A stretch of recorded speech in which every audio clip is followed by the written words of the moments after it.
봉독합니다. 들으라 부한 자들아, 너에게 이 말 고생으로 말미암아 울고 통곡하라. 너희 재물은 썩었고 너희 옷은 좀 먹었으며 너희 금과 은은 녹이 쓸었으니 이 녹이 너희에게 증거가 되며 불같이 너희 살을 먹으리라. 너희가 말세의 재물을 쌓았도다. 보라, 너희 밭에서 추수한 품꾼에게 주지 아니한 싹시 소리 지르며 그 추수한 자의 우는 소리가 만군의 주의 귀에 들렸느니라. 너희가 땅에서 사치하고 방종하여 사륙의 날에 너희 마음을 살찌게 하였도다. 너희는 의인을 정죄하고 죽였으나 그는 너희에게 대항하지 아니하였느니라. 아멘. 오늘은 이제 물질에 대한 경고의 말씀이다. 권면의 말씀이다. 그렇게 이야기할 수 있습니다. 우리나라의 이제 경제 전문 기자인 안지만 씨가 나쁜 부자, 말이 조금 좀 그렇죠. 나쁜 부자라고 하는 책을 썼어요. 이 책의 부제는 부자들은 99%가 나쁘다. 이제 그런 부제, 하여튼 그분의 이야기가 그렇게 이제 부제를 달았습니다. 이 책에 보면 나쁜 부자들의 특징을 이렇게 소개하고 있습니다. 줘야 할 돈은 최대한 늦게 주고 받아야 할 돈은 최대한 빨리 받아낸다. 이제 그렇게 이야기하고 이제 있습니다. 오늘 이제 본문도 이제 그런 바르지 못한 부자들에 대한 경고라고 이야기를 할 수가 있습니다. 1절 말씀 같이 한번 소리내 읽어봅니다. 들으라 부한 자들아, 너에게 이 말 고생으로 말미암아 울고 통곡하라. 옳지 못한, 조금 언어가 바른 표현은 아니지만 나쁜 부자라고 할 수 있나요? 나쁜 부자들에게 고생이 임한다. 그렇게 증거하고 있습니다. 이 고생으로 인해서 울고 통곡하게 되는 심판의 날이 있을 것이라고 그렇게 이야기합니다. 그래서 이제 그분의 표현을 빌리면 나쁜 부자들은 축복받은 사람이 아닙니다. 하나님의 심판을 받을 사람이다. 그렇게 이야기할 수가 있습니다. 요즘은 조금 이제 좀 어떻게 되는지 모르겠지만 얼마 전, 몇 년 전까지 이제 통계 나온 것을 보면 우리나라의 지하 경제 규모가 290조나 된다고 그래요. 이제 OECD 국가 중에서 경제 규모에 비해서 지하 경제가 세계 1위라는 것입니다. 검은 돈이 많다는 그런 이야기죠. 왜 우리나라 지하 경제 규모가 이렇게 큰 것인가? 나쁜 부자 때문이다. 이제 그런 이야기들을 합니다. 그런데 지금만이 아니라 이제 초대교회에도 나쁜 부자들이 있었습니다. 물질의 최고의 가치를 두고 수단과 방법을 가리지 않고 부를 축적하는 사람들. 이들이 어떻게 부를 만들었는가? 4절 말씀 같이 한번 읽어봅니다. 보라, 너희 밭에서 추수한 품꾼에게 주지 않은 싹시 소리 지르며 그 추수한 자의 우는 소리가 만군의 주의 귀에 들렸느니라. 품꾼이라고 하는 것은 주인에게 고용된 사람이지 않습니까? 품꾼은 낮 동안에 주인을 위해서 열심히 일을 합니다. 그리고 저녁 때, 저물 때 그 품삯을 받아요. 그런데 이제 주인이 품삯을 품꾼에게 제대로 주지 않아요. 여러분, 마이크 소리가 조금 좀 가난한 품꾼들은 그날 벌어서 그날 먹고 사는 일용직 근로자를 말하는 것인데 그날 품삯을 받지 아니하면 온 가족이 그날 굶을 수밖에 없는 것입니다. 그러므로 그날 줘야 되는 품삯을 주지 않은 것은 이제 악덕 고용주, 잘못된 고용주인 것입니다. 요즘에는 노동조합이 있어서 노동자들에게 힘이 생겼습니다. 그래서 회사가 노동자에게 힘들게 하거나 불이익을 주면 여러 가지 방법을 통해서 노사분규를 통해 회사에게 영향력을 행사합니다. 노동자들의 힘이 커진 것이 사실입니다. 그러나 이제 얼마 전까지만 해도 이제 회사원이나 종업원들이나 노동자들에게는 아무런 권리가 없었습니다. 회사가 시키는 대로 하고 회사의 노예였던 그런 일들이 많이 있지 않았습니까?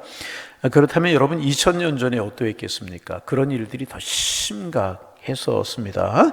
2000년 전에는 사회 약자들에게 아무런 권리가 없었던 것이 사실 아니겠습니까? 그래서 2000년 전에 고용주들은 노동자들을 착취해서 부를 만들었다는 거예요. 그런 의미를 가지고 그런 생각을 가지고 4절 말씀 다시 한번 보실까요? 제가 읽습니다. 보라, 너희 밭에서 추수한 품꾼에게 주지 아니한 싹시 소리 지르며 그 추수한 자의 우는 소리가 만군의 주의 귀에 들렸느니라. 부자들이요, 고용주들이 가난한 품꾼들에게 이제 그 품삯을 주지 않았다는 거예요. 그래서 그 가난한 품꾼들에게 주지 않은 싹시 소리를 지른다는 것입니다. 야고보는 임금을 체불하고 임금을 가지고 장난을 치는 나쁜 부자들에게 하나님의 징계가 임할 것이다. 그렇게 경고하고 이제 있는 것입니다. 가난한 노동자들을 착취해서 번 돈은 내 것이 아니라는 겁니다. 이러한 돈은 축복이 아니라는 것입니다. 2절과 3절을 다시 한번 읽어봅니다. 2절과 3절 좀 읽어봅니다. 너희 재물은 썩었고 너희 옷은 젖먹었으며, 그렇게 정당한 방법으로 부를 축적하지 아니한 것, 품삯들에게 그 품꾼들에게 제대로 품삯을 주지 않고 부를 축적한 그것은 뭐냐면 썩은 재물이라는 것입니다. 그렇게 해서 아무리 좋은 옷을 입어도 그 옷은 좀을 먹은 옷과 같다는 거예요. 눈에 보이는 좀이 아니라 영적으로 좀이 먹었다는 것입니다. 3절 읽습니다. 너희 금과 은은 녹이 쓸었으나, 아무리 불을 가지고 재물을 가지고 있어도 그것이 녹이 쓸은 것이라는 것입니다. 이 녹이 너희의 증거가 되며 불같이 너희 살을 먹으리라. 너희가 말세의 재물을 쌓았도다. 이제 이렇게 경고하고 있습니다. 가난한 자를 착취해서 번 돈은 썩은 재물이고 좀이 먹은 옷이고 녹이 쓴 금이요 녹이 쓴 은이라는 것입니다. 다시 말하면 축복이 아니고 저주다. 그런 이야기를 야고보가 지금 하고 있는 것입니다. 그리고 결국 어떤 일이 벌어지느냐? 이 돈이 너희의 살을 먹을 것이다. 축복이 되지 않고 저주가 된다. 그런 뜻이라는 거예요. 그래서 여러분, 우리가 꼭 오늘 아침에 기억해야 되는 것이 있어요. 무엇인가? 그리스도인의 삶은요, 선교적인 삶이 되어야 되는 겁니다. 아멘. 그리스도인들의 삶은요, 선교적이 되어야 된다. 그럼 이 말의 뜻은 무엇인가? 그리스도인의 삶이 선교적인 삶이 되어야 된다는 말은 무엇인가? 주인의 삶, 고용주의 삶, 부자의 삶을 보고 예수 믿고 싶은 마음이 들어야 된다는 거예요. 우리가 경제관, 물질을 쓰고 돈을 쓰고 그런 것을 보고 사람들의 마음속에 우리의 모습을 보고 예수 믿고 싶은 마음이 들어야 된다는 거예요. 이것이 선교적인 삶이라는 거예요. 노동자를 울리고 가난한 사람들을 울리고 손가락질을 바르면 그런 사람을 보고 예수 믿을 사람 없잖아요. 없는 것이 아니라 절대로 없는 것 아니겠습니까? 그래서 우리 그리스도인들은요, 돈을 잘 벌어야 돼요. 그래서 정직한 부자가 되어야 되는 것입니다. 무조건 돈만 벌면 되는 것이 아니라 정직하게 돈을 벌어야 된다는. 여러분, 세상 사람들이 안 보는 것 같지만은요, 보고 있어요. 정직한지 그렇지 못한지. 예? 우리말에 이제 조금 좋은 표현은 아니지만은 새벽에 이 단어를 좀 망설였어요. 이 단어를 써야 되나 말아, 이 문장을 써야 되나 말아야 되나 망설이다가 여러분 잘 아시는 말이기 때문에 이제 좀 그대로 사용을 해봅니다. 우리말에 그런 이야기 있잖아요. 개처럼 벌어서 정승처럼 써라. 그런 이야기 있지 않습니까? 근데 그리스도인들에게는 옳은 말은 아닌 것 같아요. 그죠? 그리스도인들은요, 천사처럼 벌어야 돼요. 개처럼 벌어서는 안 되죠. 그죠? 방법도 선해야죠. 천사처럼 벌어서 어떻게 써야 되는가? 예수님처럼 써야죠. 정승처럼 쓰는 게 아니라 누구처럼? 우리 그리스도인들 말을 바꿔요. 천사처럼 벌어서 예수님처럼 쓰자.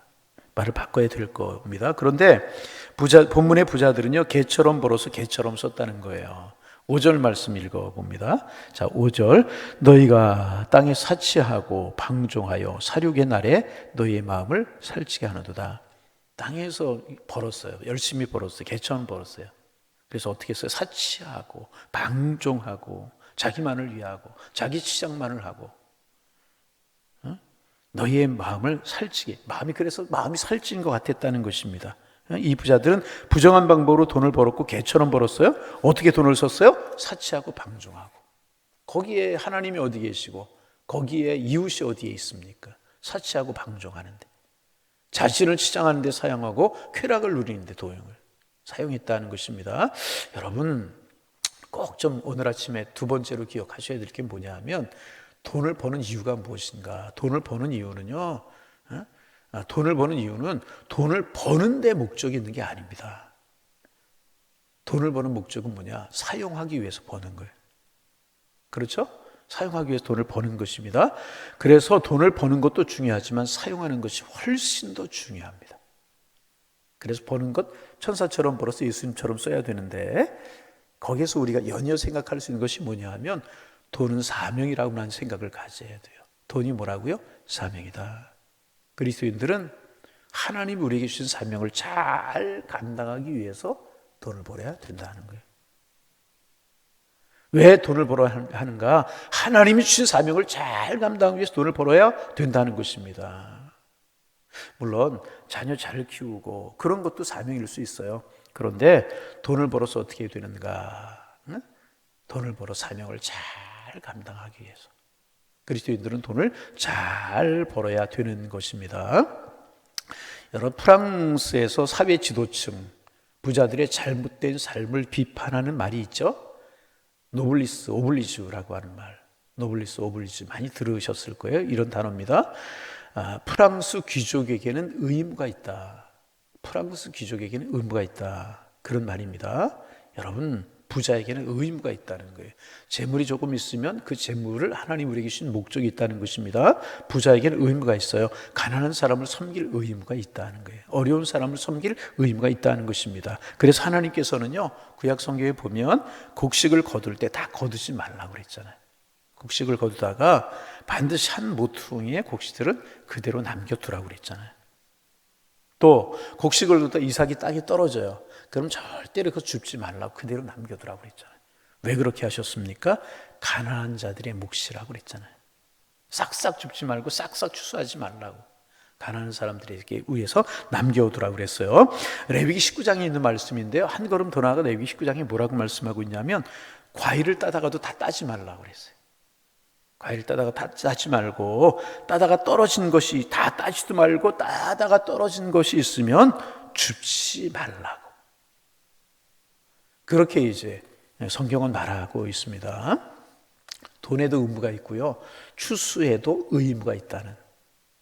돈에도 의무가 있고 추수에도 의무가 있다. 그래서 여러분,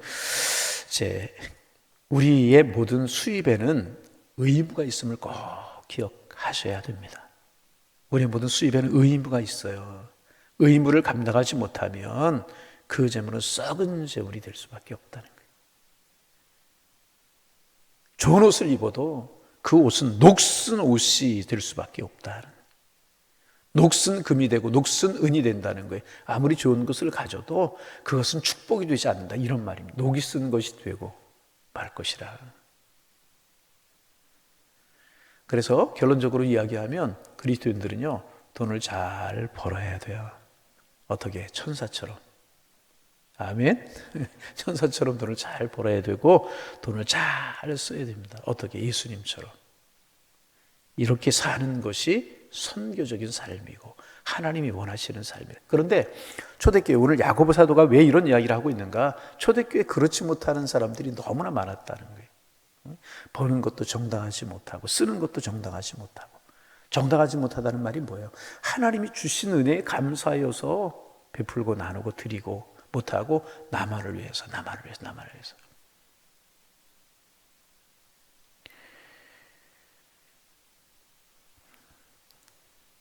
여러분, 돈에도 의무가 있다는, 추수에도 의무가 있다는 말을 꼭 기억하실 수 있기를 바랍니다. 모든 수입에는 의무가 있다는 거예요. 모든 추수에는 의무가 있다는 거예요. 하나님께서 우리 삶을 살아가는데 필요를 따라 쓰라고 주시지만은 또 그것을 가지고 해야 될 의무가 반드시 있다는 거예요. 여러분, 그럴 때 하나님이 기뻐하시고 그게 선교적인 삶이 되고 그것이 우리에게 축복이 되게 된다. 아멘. 여러분, 아무리 벌어도 그게 성경 오늘 본문에 있는 표현으로 하면 썩은 재물이 되고 녹슨 옷이 되고 녹슨 은과 금이 되면 무슨 소용이 있겠습니까? 무슨 소용이 있겠습니까? 아이고, 이 말씀 오늘 들으면서 나는 뭐 부도 별로 없고 가진 것도 없고 저금해놓은 것도 없고 별로 없는데 뭐 그런 이야기 생각할 수 있잖아요. 그러나 여러분, 부자만이 아니라 모든 수입에는, 모든 추수에는 의무가 있다는 말을 꼭 기억하셔야 해요. 여러분, 그 의무를 충성스럽게 감당하는 것이 선교적인 삶이라는 거예요. 여러분, 우리 선교적인 삶을 잘 감당한 우리가 되기를 소망합니다. 그래서 바울이 사도행전 20장 35절에서 이렇게 말하고 있습니다. 범사에 여러분에게 모범을 보여준 바와 같이 수고하여 약한 사람을 돕고 또 주 예수께서 친히 말씀하신 바 주는 것이 받는 것보다 복이 있다 하신 말씀을 기억할지니라 그랬어요. 여러분, 이렇게 쉽게 적용을 좀 해봅니다. 식사하러 가거나 차를 마시러 갔어요. 가만히 보세요. 잘 베푸는 사람하고 잘 내는 사람은 항상 잘 베풀고 잘 내요. 그런데 그 사람이 거기 있는 사람보다 다른 사람보다 부하거나 가진 것이 많아서 그러는 거 아니에요. 자세가 그런 거예요. 그런데 인색한 사람은 항상 인색해요. 여러분 보세요. 항상 그렇습니다. 여러분, 우리 마음이 부한 하나님의 사람들이 되기를 소망합니다. 있고 없고의 문제가 아니라는. 어떤 사람이 더 풍성한 삶이고 어떤 사람이 아름다운 삶입니까?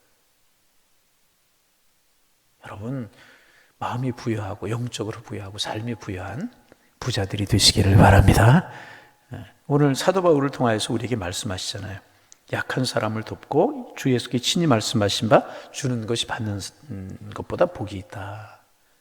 여러분, 복 있는 삶을 살아가시기를 바랍니다. 왜 복이 있어? 이게 선교적인 삶이기 때문에 그렇습니다. 선교적인 삶을 살라는 거, 약한 사람 돕고 나누고 베푸는 삶이 선교적인 삶, 복 있는 삶이라 하는 것입니다. 그래서 여러분, 루터가 그랬잖아요. 돈주머니가 회개하면 다 회개한 거라고 그랬어요. 매일 마지막에 회개하는 것이 돈주머니라고 이제 루터는 그렇게 표현했는데, 저는 그런 말 이렇게 표현하고 있어요. 하고 싶어요. 그리스도인들의 최고 영성이 뭐냐? 돈을 잘 사용하는 것이다. 이게 그리스도인의 최고 영성이 아닌가 하는 생각이 들어요. 기도해요. 뭐 직분이 있어요. 연조 많아져 가요. 그런데 이런 선교적인 삶, 하나 베풀지 못하는 삶을 산다면 그 기도함이 무슨 소용이 있고 그 영성이 무슨 소용이 있겠습니까? 그래서 최고의 영성은 물질을 잘 사용하는 데 있는 거예요. 물질을 잘 사용한다는 말이 무엇인가? 선교적인 삶을 살라. 약한 사람 돕고 베풀고, 아멘. 그러면 나머지는 하나님 책임져 주시는 거예요. 내가 아무리 쌓고 가져도 훅 하면 날아갈 수밖에 없죠. 근데 하나님이 훅 불어주시면 또 넘쳐날 수밖에 없는 것 아니겠습니까? 그래서 여러분, 하나님이 주시는 복을 누리며 살아가되 정말 천사처럼 벌고 예수님처럼 쓸 수 있는 그런 우리가 되어서 선교적인 삶, 하나님 기뻐하시는 삶, 하나님 채우시는 삶을 살아가는 우리 모두 다 되실 수 있기를. 그런데 초대교회 성도들은 그렇지 못한 사람들이 많이 있었나 봐요. 야고보가 행함을 이야기하면서 이 부에 대한 이야기를 하고 있는 것이라. 우리 주님 안에서 아름다운 삶, 기뻐하시는 삶, 우리 모두의 삶이 되시기를 주님의 이름으로 축복합니다. 하나님, 오늘도 새 아침을 주셔서 감사합니다. 오늘도 주님 감사하옵기는 부활의 절기를 살아가게 하셔서 감사합니다. 부활의 생명이 우리 속에 약동할 수 있도록 축복하여 주옵소서. 부활주일 한 주일로 주님 부활하셨다, 나도 부활신앙을 가져야 된다, 이렇게 지나가지 않게 하시고 부활의 주님이 내 속에 살아계시는구나, 부활의 주님이 나와 함께 하시는구나, 어떤 고난 치르고 있을지라도 이길 수 있고 주님이 우리에게 맡기신 사명들을 잘 감당할 수 있는 부활의 증인으로 살게 하옵소서. 그런 마음과 그런 다짐과 그런 기도가 있게 하셔서 생명의 주님이 우리에게 약동하게 하시고 그 모습이 저희들을 통하여 보여질 수 있도록 축복하여 주옵소서. 오늘 아침도 주님과 함께 기도함으로 찬송함으로 말씀 마음속에 새김으로 한 날을 시작하게 하시니 고맙습니다. 특별히 야고보를 통하여서 하나님 물질에 대한 교훈을 저희들에게 들려주셨사오매 물질을 잘 지키며 감당할 수 있는 선한 청지기들이 다 될 수 있도록 주님 축복하여 주옵소서. 예수님의 방법으로 잘 벌고 예수님의 방법으로 잘 쓰는 거룩한 부자들, 좋은 부자들, 아름다운 사람들 되게 하셔서 그러한 우리의 삶이 하나님 앞에 기쁨이 되고 우리 이웃에 있는 사람들에게 축복이 되며 저희들에게 할 없는 은혜와 축복이 될 수 있도록 하나님 축복하여 주옵소서. 하나님, 물질 관리를 잘하는 것이 최고의 영성인데 우리 잘 잘 관리할 수 있도록 주님 축복하여 주시어서 더 큰 축복, 더 큰 은혜가 임하며 하나님 앞에 칭찬이 될 수 있도록 주님 축복하여 주옵소서. 우리가 가진 재물이 썩은 재물이 되고 우리의 옷이 좀먹은 옷이 되지 않게 하시며, 하나님 썩은 재물이 되지 않게 하시고 옷이 좀먹는 옷이 되지 않게 하시며, 우리의 가지고 있는 재물이 은 같은 것들이, 금 같은 것들이 녹이 쓰는 것이 되지 않도록 주님 축복하여 주옵시고, 우리가 가진 모든 것들이 축복이 될 수 있도록 인도하여 주옵소서. 베풀고 나누고 함께하고 이런 아름다운 행복한 삶을 살아가는 하나님의 사람들 될 수 있도록 성령님 저희들을 축복하여 주옵소서. 오늘도 만나는 사람들을 축복하는 저희들 되게 하시고 풍성한 은혜와 사랑을 나눌 수 있는 저희들 될 수 있도록 주께서 인도하여 주옵소서. 오늘 한 날도 주와 동행하고 주님 사랑 경험하며 축복 속에 살아가는 은혜의 날이 되게 하실 줄로 믿사오며 예수님의 이름으로 기도하옵나이다. 아멘.